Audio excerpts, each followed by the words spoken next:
gyvenat ir norėjom susidraugauti. Ir prieš tai mes norėtume paprašyti jūsų auklėtojos psichologės Sonatos, kad truputėlį keliais žodžiais papasakotų mums kaip jūs gyvenat. Galim paploti.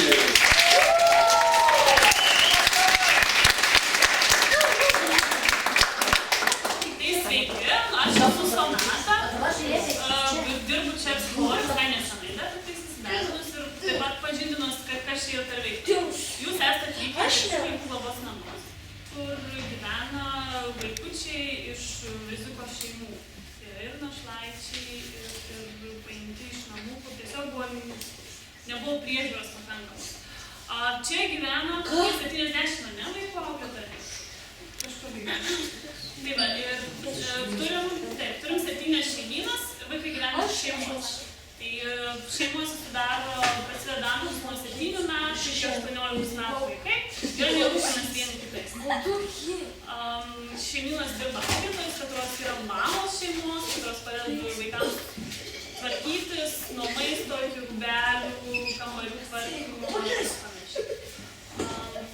Manot, vaikučiai pas mus yra aktyvus, turi savo žodžią, kažką organizuoja, nuolatos reikia.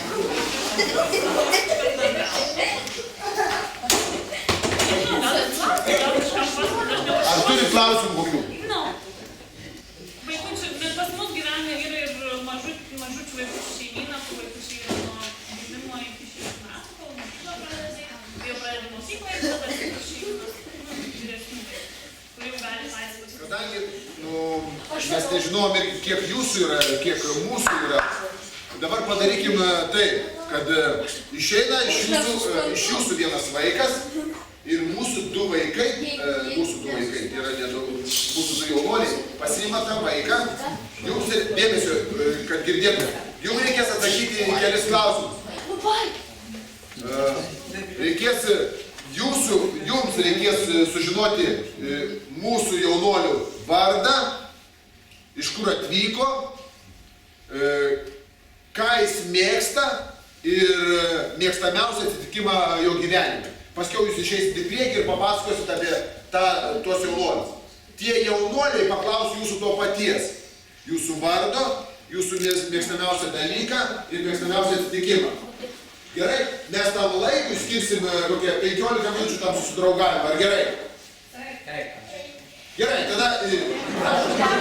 Tai geriau kiekvienas susitartų šįvės, viską papasakoti apie save. Labą dieną. Mano vardas? Mano vardas Kajulius, esu iš Žemaičių Taurės. Mėgstamiausias dalykas. Mano mėgstamiausias dalykas yra krepšinis. Tarkim. Linksmiausias įvykis tavo gyvenime.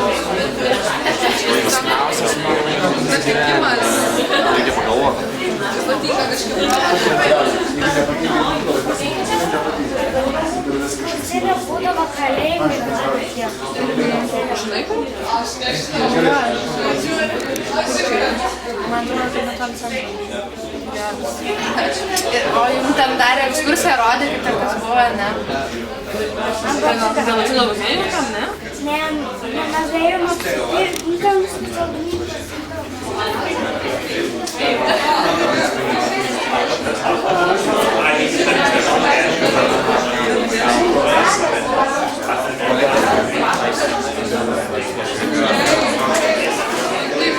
Smagiai, kaip tam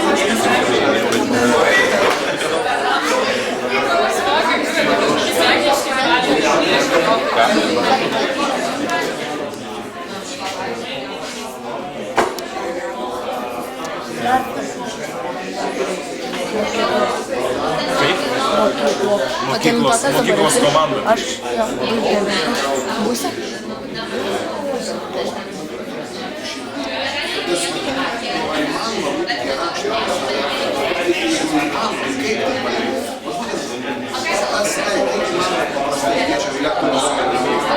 Draugaujam žaidimo formų, įvairiausių formų, kad paliesti jo šiltus, jis negyventų man reikia namo ir tai reikia, bet Nu, jūs įsivaizduot, kaip šeimose yra, ne? Mama sako 10, eik miegot, eik miegot. Tai jau ką, dar skambantysiu prie pomsus, taip, labai sunkiai dalykai. Kokia tai pamoka? Šitos mažiukus tai dar galima. Gerai. 4, 7. Ne, 6, 7. Tai yra vengia talentingas žmogus, ne? 6, 7.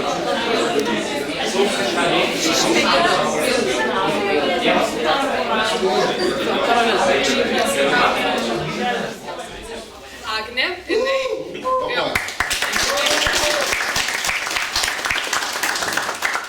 Jinai yra iš Telšių.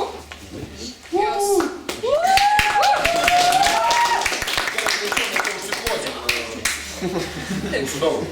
Jos esminiausias įvykis buvo tada, kai jinai nukrito nuo dviračio. Ir be sąmonės gulėjo kurį laiką. Kaip tu įsiminiai tą įvykį? Nu, man papasakoti. Tai va, o ką labiausiai mėgsta? Ką labiausiai dėsi? Bus draugais. A, Jo, labai komunikabiliniai mergaitė iš tiesų yra. Dabar aš nelabai bendraujantį ir nelabai buvo fainas ir pašnekėti. Ir miela. Jo. aišku, gerai. Gerai, dabar gal tu papasakosi apie tuos jaunus žmonės, kas čia gal... Čia Julius iš Žemaičių Kalvarijos. Yra toks ten. Mėgsta krepšinį. Įsimintiniausias tas dalykas, kad jis pataikė krepšinį.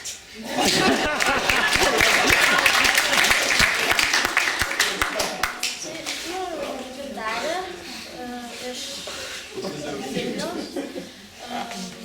Mėgstamiausias dalykas skraidyti su sklandytuvu. Ir tas įvykis, kad skrido su sraigtasparniu per trakas. Lina Gabrielė iš Panevėžiaus mėgsta krepšinį ir tas įvykis, kad laimėjo indų ploviką įtaikydama. O, fantastika. Gintarė, mūsų draugė, ji labai faina. Jai 10 metų, rugpjūčio 7 bus 11. Jinai mėgsta žiūrėti televizorių. Mėgstamiausias jos filmukas Simpsonai. Ir mėgsta labai serialų žiūrėti. Šaunu.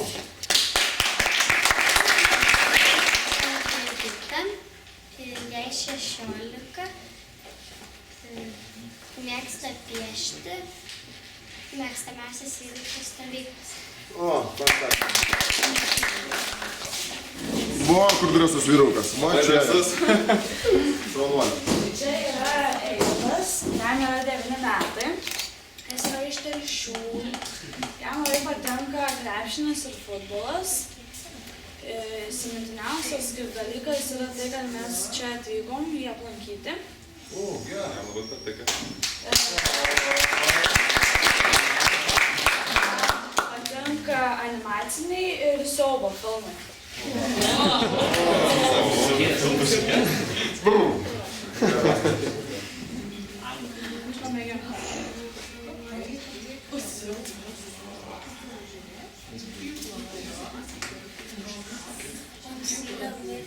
Čia Simona.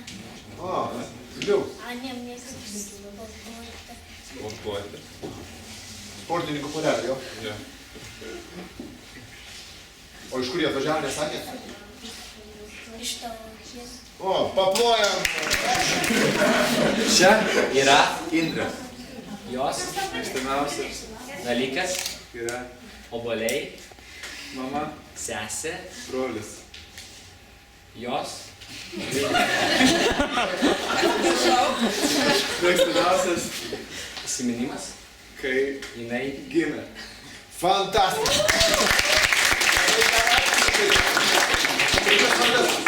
Indra. Indrė, tu žinai tuos priešus ryšius. Romas. Aha. Ir? Ir?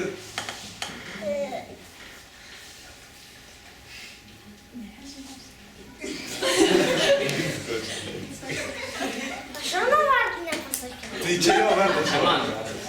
Romas. Jam patiko skaityti. Panelės ir dabar.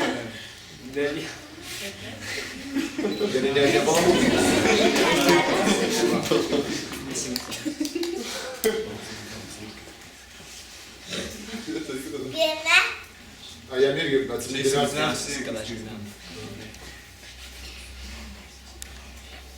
Rolandas. A, gerai. Panelės.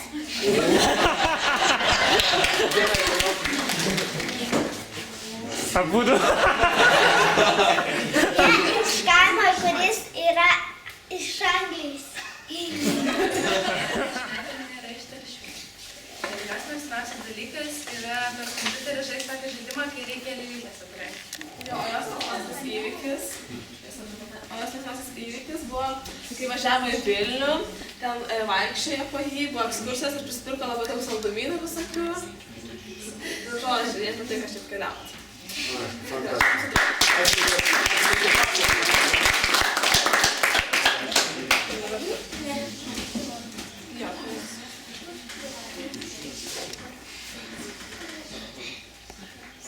Jie grįžo namo po repeticijos, jį maudėsi ir galva plovėsi, jį iškrito iš vonios.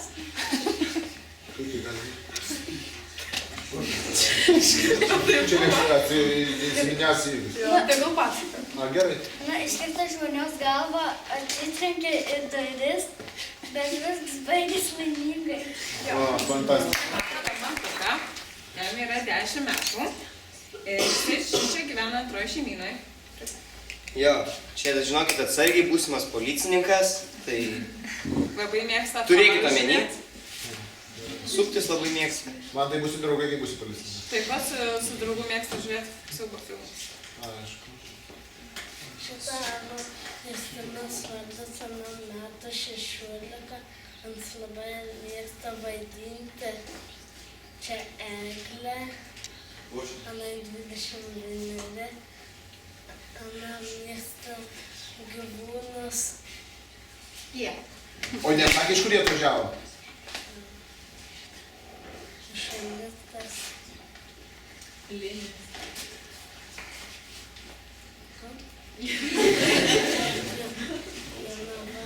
Jonava ir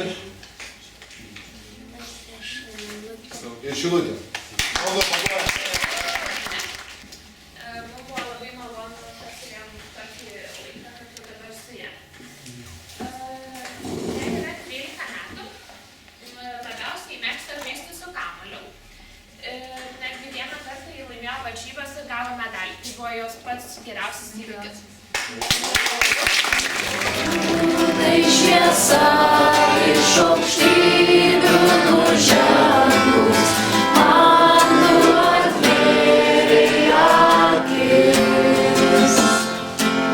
Tobulas grožis pavergė sielą, naujo rytojaus viltis. Ateinu pagarbint, tau tik nusilenkti,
kaip tai atsitiko gyvenime, kad žmogus apsisprendžia gyventi su Dievu.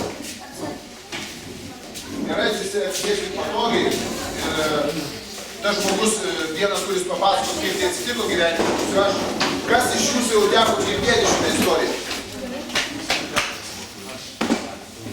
Gerai, ne tiek girdau. Gerai. Aš kaip ir jūs vaikai, kaip Švienos Sabino Argaitė. Gal nebus to daugiau pamatysim, matai, koks tai aš buvau matas pamatysim. Kuris? Jo, kaip jūs galvojat, kuris? Kairys. Ne, tai mano sesė. Čia vidurinė Vitarė. Vitarė, gali atsistoti? Čia jos mama. Čia mano brolis, už mane vyresnis ir čia aš. Buvau kažkur mėgau pavalgyti. Ir toliau. Tai visi vaikai, čia mano šeima, aš gyvenau, užaugau 9 vaikai mes buvau. Tai va tebesam. Aš turiu 5 brolius ir 3 seseris. Čia irgi girdėjau, kad vaikai turi, ne vienas yra šeimoje, jų irgi yra gausiai, ar ne? Ir sako, ne čia šeimoje, iki 12 yra, jūsų šeimos ir didesnės už to šeimoje, kur aš augau. Todėl mes augom irgi vienas kitų rūpinamės. Ir man, kai buvo 16 metų, su mumis kartu gyveno tėčio močiutė. Ir jinai mirė. Ir aš prisimenu, aš stovėjau prie kapo, jinai mirė. Ir man kaip vaikui, aš nežinau, čia aišku, gal ta kategorija dar nesusimąstoma apie tai, bet iš jaunimo tai tikrai pagalvojom, ten mergaitės gal apie tai pagalvojo. Ir aš supratau, kad aš mirsiu, kaip mirė ta močiutė, kaip ateina mano gimtadienis. Čia kažkas sakė, mėgsta kalėdas, kaip ateina kalėdos, kaip ateina nauji metai. Jie ateina ir praeina, tai mirtis taip ateis ir praeis. Ir mane kildavo tokį klausimą, aš netgi darydavau eksperimentą. Mes dienos metu susitikdavom su draugais kieme. Kažkas sakė, kad patinka laiką leisti su draugais. Ir kai mes susitikdavom su draugais kieme, aš užduodavau savo tą klausimą. Man reikės mirti. Ir man nebuvo baisu. Galvojau, visi mirs ir aš mirsiu, kas šito. Bet žinot, aš augau kaime. Ir mes dabar su jaunimu šituo augam kaime. Tai yra augam, neaugam. Mes gyvenam kaime. Ir mes turim Samantą. Sonatą, atsiprašau. Aš jau turėsiu, bet dėl tų įsiminimų. Mes turim jums pakvietimą. Galite susirašyti, mes kviečiam kitą šeštadienį jūs į mūsų sodybą. Jo, gerai, bet mes kviečiam. Galėsite ar negalėsite, mes jau dėl to susitarėsim. Ir kad, aš irgi augau kaime. Ir ateidavau vakaras, aš labai mėgdavau, žinot, 9 vaikai, nebuvo galimybės, kad aš miegočiau ir turėčiau atskirą savo kampą. Mes miegodavom visą laiką po 2. Su broliu, žinot, šalta būdavo, sukama. Nebūdavo tai, kad vietos neužtenka. Ir ateidavau vasarą, ant šieno aš galėdavau miegoti laisvai. Nes tada pasidarydavau kažkokį tai kampą ir, ten buvo mano tas privatus toks kampelis. Gerai yra, ne, kai atrandi savo kažką, kur gali įlysti ir pabūti vienas. Bet kai ateidavau vakaras, ta tyluma, tiesiog praskverbdavo mano širdį, tas grožis, ta ramybė, tas kažkur toli šunelio ansėjimas. Ir aš galvodavau, ateis toks laikas, kai manęs nėra. Ir man būdavo baisu, nes aš nežinojau atsakymą į tą klausimą. Aš norėjau gyventi. Ir negalėjau, aš neturėjau žmogaus, prie ko galėčiau ir pasidaryti, ką man daryti su tą baimę. Ką man padaryti, kad su ta tamsa mano širdyje. Bėgau laikas. Skraidėlis keitėsi. Bandydavau užglušinti tą savo tokį šausmą gyvenimą. Daug sportuodavau. Pradėjau kruosus bėgioti. Būdavo, žinot, kad prieš miegą nemąstyčiau, kad nuvarčiau dieną ir kad iš karto krisčiau ir miegočiau. Ten pas tėvus kaime, nes ten nuo kiaulių mėšlo mesdavau ir kad tik tai negalvočiau prieš miegą. Čia mano maža sesutė. Toliau. Jau tas laikas tęsiasi labai ilgai, net armijoje būdamas, rusų armijoje tarnavau, netgi tenai būdamas aš daug sportavau. Po to, kai grįžau iš armijos, pradėjau dalyvauti, žinot, būdavo tokios vaikai, gal teko matyti, kažkas tenai mėgsta tokį ekstremalias laidas žiūrėti, būdavo kovos, be taisyklių, 2 vyrai išeina ir jie pešasi ir už tai gauna pinigus. Ir aš dalyvaudavau tokiuose varžybose, kad, vėlgi, pagrindinis tikslas buvo tai yra pabėgti nuo to, kad kažkur tai įsijungti ir kad kažkur tai dalyvauti, kad būti kažkokį tai pripažinimą.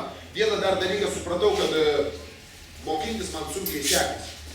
Kažkas tai iš mergaičių, nes irgi girdėjau kalbėjimą, sako, mokslai nelabai man patinka. Ir man mokslai, nes aš toks vaikas buvau, kur suvokti negalėjau staigiai. Man reikėjo daugiau išaiškinti, daugiau laiko, o programa mokyklos yra tokia, kokia yra, ir aš nespėjau. Ir pradėjau dalyvauti, supratau, kad mokintis man neišės, pradėjau dalyvauti sportuoti. Ir būtent pradėjau dalyvauti kovose, be taisyklių tokiuose varžybose. Ir per laiką iš tikrųjų laikraščiai rašė ir kažkiek man tai padėdavo. Nes kai apie tave laikraštis rašo, Robertą Grigą atakas varžovams atlaikyti buvo tikrai nelengva. Ir tu žinai, kad tas Robertas Grigas priešas. Ir žinot, tuo metu kažkoks tai ateina toks pakilėjimas, aš kažko tai pasiekiau, aš esu kažkas. Buvo momentas, kai prie jūros tenai vienas žurnalistas filmavo, ten atrado Baltijos jūroje laivo žuvį kardas. Žinot, tai yra žuvis su kardu priekyje.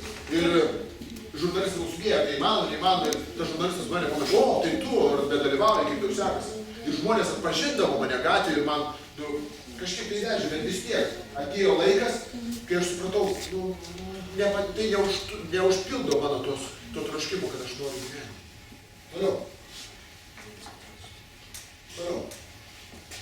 Toliau. Ir iš tikrųjų, čia dėjau daugiau skaidrių, kad matyti, kad tai nebuvo vieną kartą parašę laikraštį ir viskas. Ir televizija laidas rodydavo, kad giminės skambindavo, o tau ten pasisekė ar nepasisekė. Ir po to pradėjau dirbti toksai Lietuvoje, yra toksai policijai padalinys antiteroristinių operacijų rinktinė A. Situacija yra tokia, kad, pavyzdžiui, jeigu kažkas tai yra nepaklusnus ar neklauso arba paima įkaitų žmogų, mes atvažiuom jo išvaduoti. Mano buvo toks darbas. Čia kažkas policininkų norėjo būti jo. Tai va, aš jau baigiau tą tarnystę ir aš esu dabar pensininkas. Gerai, toliau. Jo, ir ten vėlgi buvo kažkokiu momentu, tai buvo kažkokia tokia atrakcija, kad aš galėjau pabėgti nuo tų klausimų, nes draugai, kompanijos, mes gerai leidom laiką, daug sportuodom, daug užsiėmimų, daug komandiruočių. Ir aš buvau atsakingas už alpinizmo grupę. Važiavau į Kaukazą ir ten mokinausi to amato ir po to mokindavau kitus. Ir operacijos metu, pavyzdžiui, jeigu mes ateinam pas nusikaltėlį, mūsų grupė netokia buvo, kad ateina. Kas ten? Policija. Atidarykit duris, prašom. Pas mus tokio nebuvo variantų. Mes jeigu ateinam išlaužiam duris, pasiimam, kas mums reikia ir išėjom. Tai buvo jėgos struktūra. Tai yra jėgos struktūra. Ir jeigu kartais duris būdavo šarvuotas ar kažkas tai yra, mano buvo tikslas išmokyti tuos vyrus, kad eiti per langą. Ir kaip ir sakiau, vestuvės ar kažkas, mes visą laiką buvom drauge. Jei kažkokios tai problemos kildavo, kažkas mane užgaudavo, ar mano artimą, ir aš visą laiką skambindavau savo draugams, mes atvažiuodavom kelios mašinos ir viskas greit labai įsispręsdavo. Gerai, toliau. Ir vėl rašė laikraščiai. Aišku, jau tada nerašė Robertas Grigas. Čia nusikaltėliai ir stovi vyrukas automatas. Žinot, jį? Jo. Panašus, ne? Ir čia vėlgi, aš iš tų nežinau, kuris. Gerai, toliau. Jo. Čia, vat, matot, yra 15 ar 16 aukštų pastas. Gal, pačiu dar aukštų nesimato. Ten viršui matot vyrukas. Iš nugaros nelabai pažįstu jo. Žinot, kas tenai? Aš jį pažįstu. Čia vėlgi. Čia netgi Sono gaujos vadas sulaiko aro pareigūną. Aš žinau, kas laiko tą vyruką. Su aro vadu. Ir aš vesdavau tas vadeimas. Man buvo tai jie, tai yra tik tai kažkoks nusikaltėlis. Man jie buvo tai, ir tu supranti, kad tu esi toj jėgoj. Ir vėlgi tai kažkuria prasme mieste žinojo, kas yra aro pareigūnai. Ir jeigu jie būdavo nusikaltėliai, jie žinodavo, kad geriau aro pareigūną apeiti. Kad su juo geriau neturėti reikalų. Ir man tai kažkuria prasme aš tai pabėgdavau nuo savojo aš. Gerai, toliau. Gerai, toliau. Ten irgi sunku žiūrėti, kas tenai. Čia kas ruošėsi būti policininku. Kaip jau vardas? Man tai aš ten galėjau. Todėl, jeigu ruošėsi būti policininku, ruoškis. Gerai. Paskutinį tą rašyti. Atpildas. Ir bėgo laikas ir mano žmona pradėjo paaiškinti kažkur, žinot, vaikai teko girdėti apie tokią knygą Bibliją. Ir mano žmona pradėjo paaiškinti kažkur tyrinėti Bibliją. Ir aš labai norėjau sužinoti apie tą knygą, kas ten vyksta. Ir pats pradėjau skaityti. Ir atsitiko toks atvejis, kad aš perskaičiau vienoje knygoje, buvo parašyta Išbandyk mane. Dievas meta iššūkį. Ten Malachio knygoje, 3 skyrius, galite atrasti, ir 34 psalmėje tai kartuoja, aš paskiau dar vienoje vietoje atradau. Dievas meta iššūkį man, kiekvienam vaikui, jūs galite išbandyti, Dievas meta iššūkį ir aš galvoju, aš noriu Dievę tave išbandyti. Ir mūsų darbe atsitiko, buvo keletą įvykių, kai vieną kartą perdurė, vieną kartą peršovė ir aš norėjau, kad man kažkas tokio panašaus atsitiktų. Ir vieną kartą, vieno nusikaltėlio sulaikymo metu mane peršovė. Aš čia trumpinu, nes galvoju, kad mūsų vaikų didesnių, bet jiem net tiek įdomu, kas šiaurės. Jo, ir aš prašiau Dievo ir atsitiko taip. Ir mane peršovė, būtent kulka pataikė, būtent čia į koją ir čia išėjo. Matote, čia randas išėjo, jeigu būtų kulka praėjusi nukirtus Achilo sausgys, tai aš būčiau invalidas likęs visam gyvenimui. Ir viską padarė Dievas ant tiek unikaliai, ant tiek nuostabiai, kad dar vieną kulką man tiesą pataikė į krūtinę, aš buvau su apsauginė liemenė. Ir jaunimui, jeigu norėsit, prieisit, paskiau detalės papasakosiu tenai. Ir stovyklų.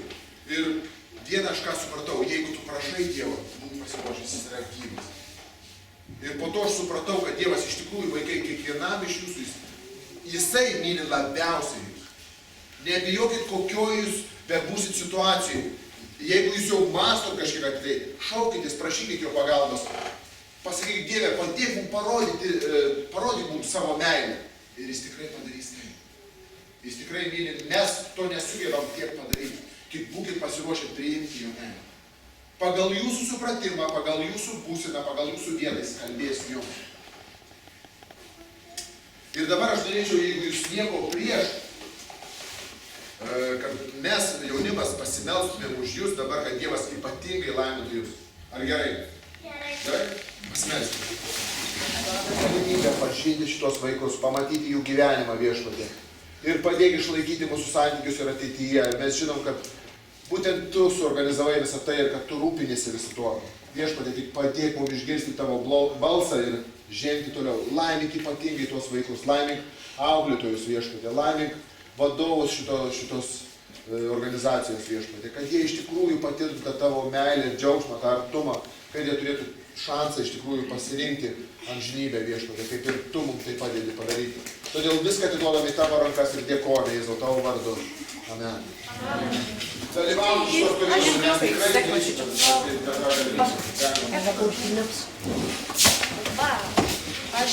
Parodyk, ką tu ten darai. Mes norėtumėm tiek Danutei, tiek Donatai ir taip pat padovanėti. Andriau. Kas čia toks? Ugdymo knygos turime. Kas čia per gyvūnas? Nežinau. Kiaunytė kokia?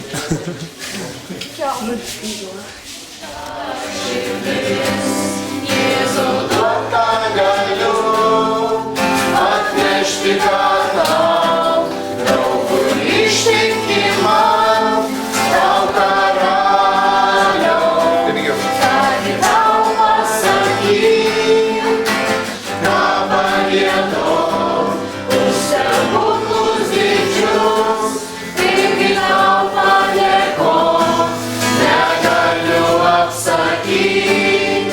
Kiek žodžių nėra, kiek skolinga meilės tyros, tau širdis mana. Tau aš visas priklauso. Parodysi man irgi, kur tu gyveni? Mano draugė jau parodys, kur gyvena.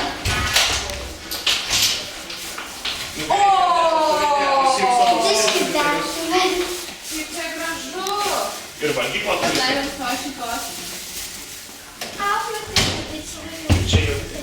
Čia bačia. Pačiu gražiai. Kuri tavo lova? Pati minkščiausia turbūt. Ne?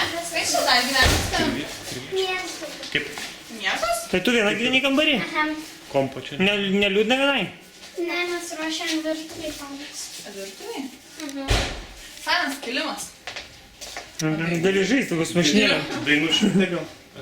Čia dainų šventė. Dainų šventė buvo? Vilniui buvo su pusėse. O čia kas? O čia tai geras. Kas čia? Žudai. Bet Svetainė. Svetainė. o gal šimtą? Televizorių žiūri čia. Kaip niekas nežiūri, gal trumpą? Nu, spakaliuoju.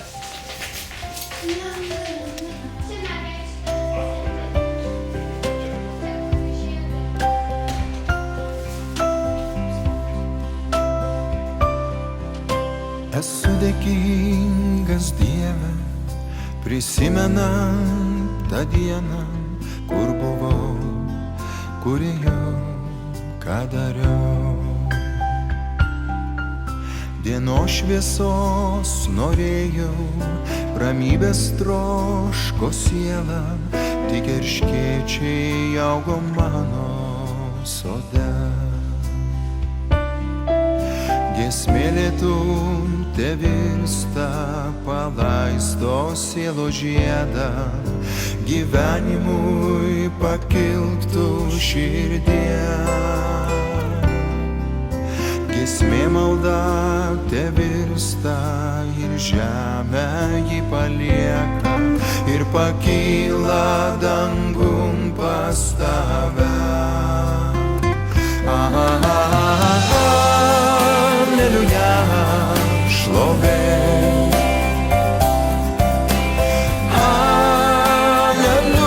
Alleluja. Alleluja, garbė.